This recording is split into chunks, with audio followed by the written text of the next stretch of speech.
But first, we have to talk about what's happening in West Papua. And I apologize if I'm mispronouncing that. Papua. West Papua. So West Papua is a... Papua. Papua. I think we're going to just have to go with the mispronunciation on this one. Is a province in Indonesia that is primarily made up of minority population and has long been a site of gold mining and natural resource extraction in the country. And it's also been a place that is, in this, we see analogies to Tibet, we see analogies to Kashmir, we see analogies even to Puerto Rico.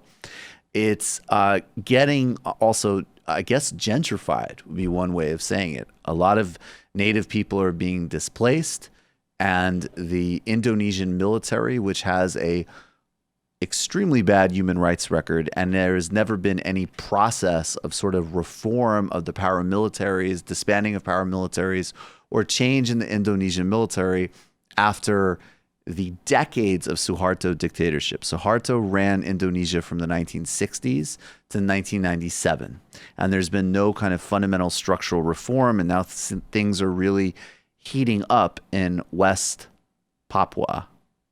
How was that, David? Papua. West Papua. Guys, this isn't funny. This is really serious.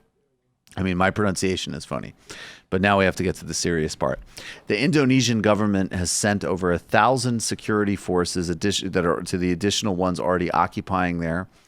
They have shut down internet access, though they have restored it in the province. This was all set off by mass protests, which responded to a video surfacing of security forces calling local students and residents dogs, monkeys, and pigs. There's also additional charges that a bag of poisonous snakes was thrown into a dormitory by nationalist militias yesterday. Police-backed armed militias on Sunday attacked a group of students. One student was killed from a bullet wound to the chest. And Indonesia has now called the arrest of human rights lawyer Veronica Koeman for incitement, unrest, and spreading fake news during the internet and journalistic blackout. She has been one of the few sources of reliable information on this situation internationally.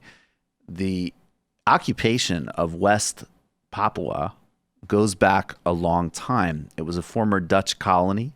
In the 1960s, it was taken over by Indonesia, what can only be called a land grab. There was a referendum on whether or not West Papua would join Indonesia in 1969 called the Act of Free Choice. Out of a population of 800,000, a small group of 1,022 hand-picked voters were selected to vote under military supervision. And I think we all know what the result of this sham election not only went the way of the Indonesian government, but was in fact unanimous. Now the region has the highest levels of illiteracy and HIV in the country. Indonesia has been pursuing mass migration to the area since the 1970s, and the ethnic makeup of the region has changed dramatically. In the 1970s, indigenous Malaysian Christians were 96% of the population. Today, they are a minority of 48%. The region is also home to plentiful natural resources, notably gold, which is controlled by the American corporation Freeport. Not only do they plunge the mineral wealth of the region, but they have destroyed the local environment and have dumped mining waste into the water supply, jeopardizing, of course, the entire health and well-being of the region. Indonesia was long ruled by a military dictatorship, gained power in the 60s, and was responsible for killing an estimated between 500 and 1 million communists and suspected leftists with U.S. backing. That's the documentary. The act of killing reenacts these paramilitary fighters, showing you how they strangled people, how you burn a village, how you ethnically cleanse a town. This was policy that was supported directly by the United States, sometimes actually through active participation in terms of providing information on target lists and other aspects of the killing. Suharto's regime was populated with economic advisors educated in the United States, dubbed the Berkeley Mafia. He allowed American mining interests, specifically Freeport Corporation, into the country. Freeport is the largest stockholder of the Grasberg mine, which is the largest gold mine and the second largest copper mine in the world. And the Grasberg mine is located in West Papua. In 2014, Joko Widodo, the first president of Indonesia, not from the military and elite family, but the military was elected. But the military still wields tremendous power in the country, highlighted by the selection of Rarianto to become the chief minister of the province in 2016. This is somebody with extensive military experience and multiple charges of human rights violations. And he was found responsible by the UN for crimes against humanity in East Timor.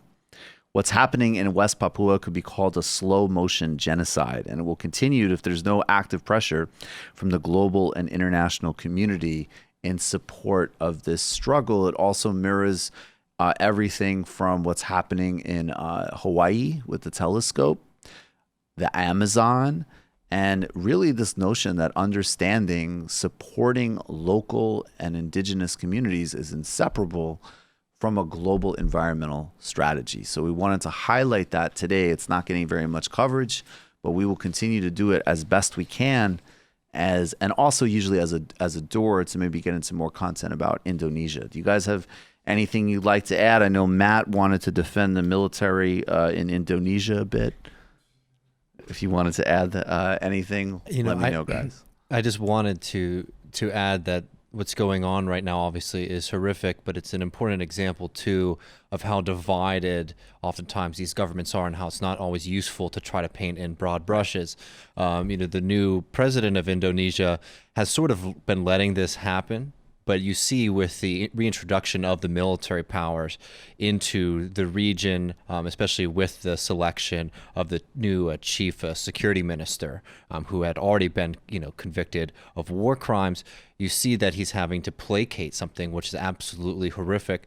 And the fact that even though he came from a different party and a different political tradition than the former governing organizations, the fact that just winning an election all on its own is not enough to completely transform a country is definitely highlighted here. And he's in real danger. And he does represent something different. He's challenging some incumbent interests potentially, and he could be taken out. Mm-hmm, exactly. And and also again, just highlighting what's going on in the region too is definitely tied to the fact that there is incredible mineral resources, and the fact that those are not only being extracted, they're being extracted by an American company and an American corporation.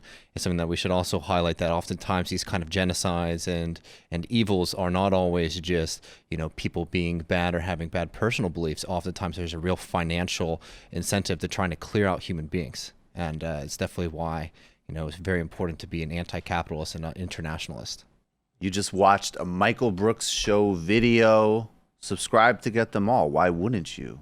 Don't be foolish. Click subscribe below and become a patron as well. Patreon.com/TMBS. Thanks, everybody.